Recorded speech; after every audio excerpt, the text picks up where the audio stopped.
Hi, welcome to episode 3 of Your Writing Coach. I'm Amy Brecount White, and I'm really glad you could join me today. Today, we're primarily going to be talking about writing as a means of connecting with other people.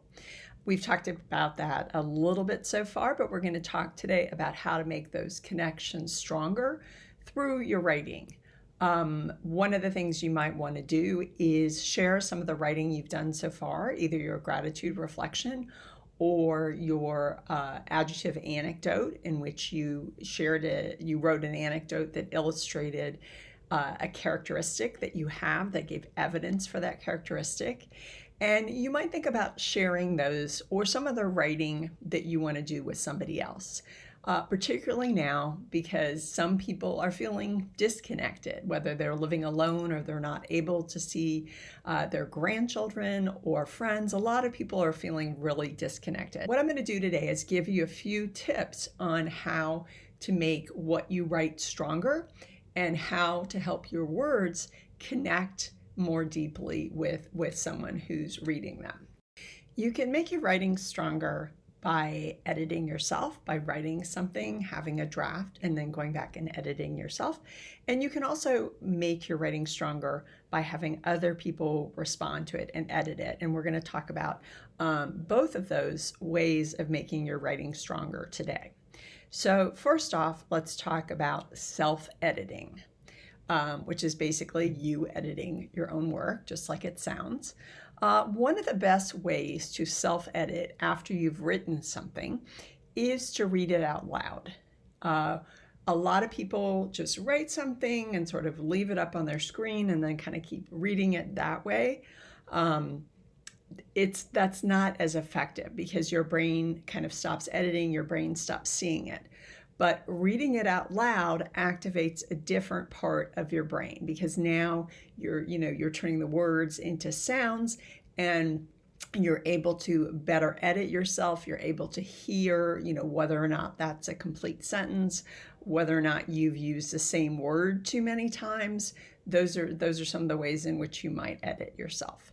Now, what I also do to edit myself frequently is I print it out on recycled paper, of course. I print out what I've written and then I get out a pen or a highlighter. And, reading it out loud and holding that pen in your hand tells your brain that you're going into editing mode and you're able to look at it a little bit more objectively. The other thing you want to do is ask yourself kind of, very specific questions as you're reading it out loud, as you're self-editing. And let me give you a few examples of how you might do that. For example, with the gratitude reflection. Specific details count as evidence, really in anything you're doing. Using specific concrete details will help make your reader trust you more as a writer and will also help your reader connect their story with your story. So let me give you some concrete examples of what I mean. You might say, I'm grateful for my dog. A lot of us are very grateful for pets as companions right now. And saying I'm grateful for my dog is fine, but you can make it more concrete. You can help your reader to connect with your story better by saying something like, I'm grateful that my dog wags her tail eagerly every time she sees me. Or, I'm grateful for my dog because petting my dog's fluffy fur calms me. Now, those both give much more concrete details and more evidence that your dog is having this impact on you because you're being very specific. Concrete details, whether it's taking a quotation from a poem or a work of literature or even a statistic or numbers that you've researched or a quotation from a famous expert, those are all concrete detail. The opposite of concrete is abstract. And when I'm teaching my students, I talk a lot about concrete versus abstract. And abstract, it's an idea. It's something that's the opposite of concrete. You can't picture it, you can't taste it, you can't smell it, you can't feel it. It's abstract. And abstract ideas are important and great, vital, all those sorts of things. But it's the concrete details, it's the evidence that will really make your writing come to life and connect with your reader's mind. So as you're rereading your gratitude reflection or as you're rereading your adjective anecdote, think, have I shared enough concrete details? So, takeaway number one today: strong writing uses lots of concrete details. They're a type of evidence that helps your reader to trust you and help your words to come alive in your reader's mind. It helps your reader connect their story with your story. Okay. Now, the second point we're going to segue to is good writing is collaborative. And let me give you an example of that. Collaboration is working together with somebody. Most writers have people who give them feedback, have editors, or you might have a boss, or writing groups, things like that, who give them feedback, people they trust to give them feedback. Later on today, I'm going to be reading with my group, meeting virtually on Zoom with my group, which is called the Write Club. And several of us have shared things that we're working on, novel, poems, essays, and the rest of us will give that person feedback. And I've done the same thing. I've shared my work with them and they give me feedback. And that's really vital for writers.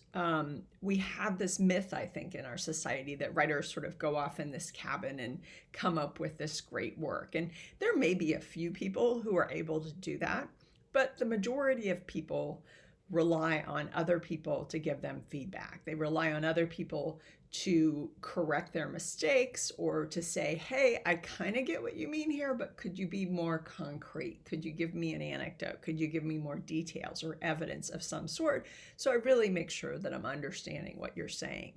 And that's what these other writers give to me. And I also really encourage you to reach out to other people, whether that's a teacher or some friends who are also interested in writing, or a parent or grandparent or sibling, but get some feedback on your writing. That's super helpful to make you a stronger writer, to make you more confident, and to make sure that you are reaching your audience.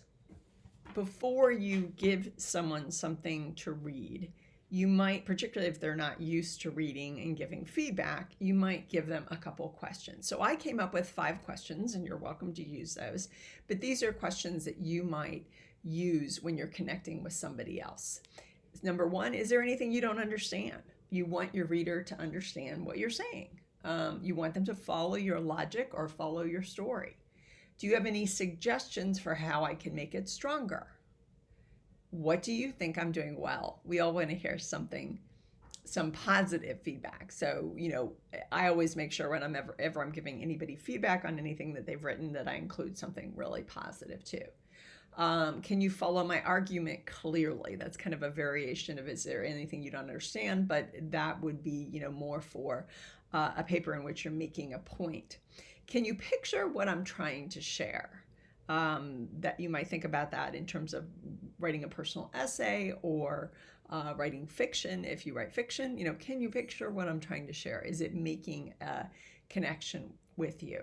So the second takeaway would be to really share your writing with someone who can give you some sort of positive feedback on it, and also constructive criticism.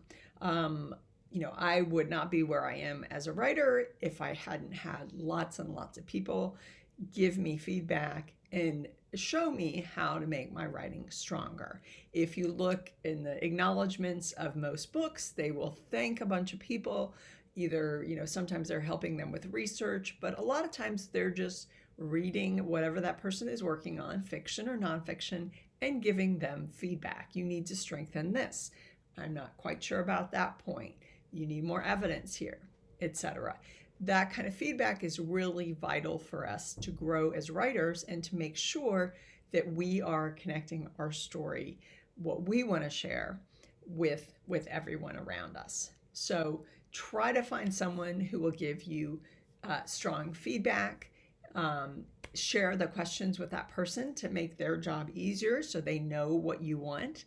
You don't want to just give something to a piece of writing to someone and have them say, oh yeah, that's good.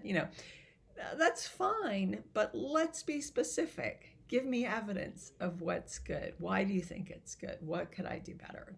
Also, if you have an assignment for school, you might share your writing, what you're working on so far, with your teacher for feedback before the assignment is actually due.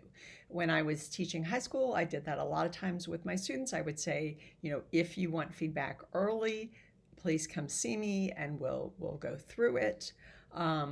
Or a lot of times, what I would let my students do is once they turned in a project or an assignment, they could also take the feedback I'd given them and make the essay stronger, make the piece of writing stronger. And a lot of times I would give them a better grade because that's really how you learn. You don't learn by just reading the comments that somebody's left on your essay. You learn by making the changes that they've suggested and actually making it stronger and, putting in more evidence or, making your conclusion or your hook stronger.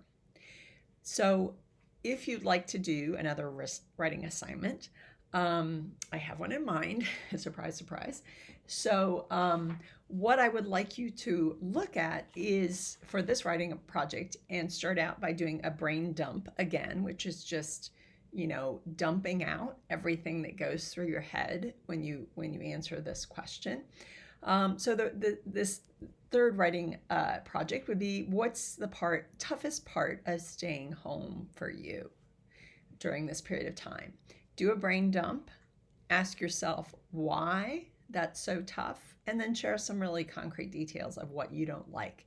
Because this is another way of finding out something about yourself. Like we said with the, what I hate about COVID-19, thinking, sort of expanding that and thinking, well, what is the toughest part of this for me, and finding out more about yourself that way.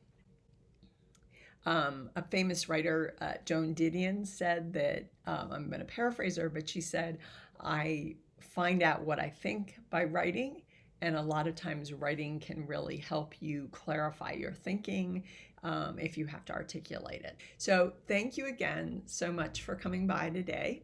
I really appreciate it. And if you have any questions or comments, or you want to share your writing with me, please feel free to do that from my website. And if you found this video helpful, please share it with friends or teachers or whoever else might be interested. I really appreciate it. Take care. Bye.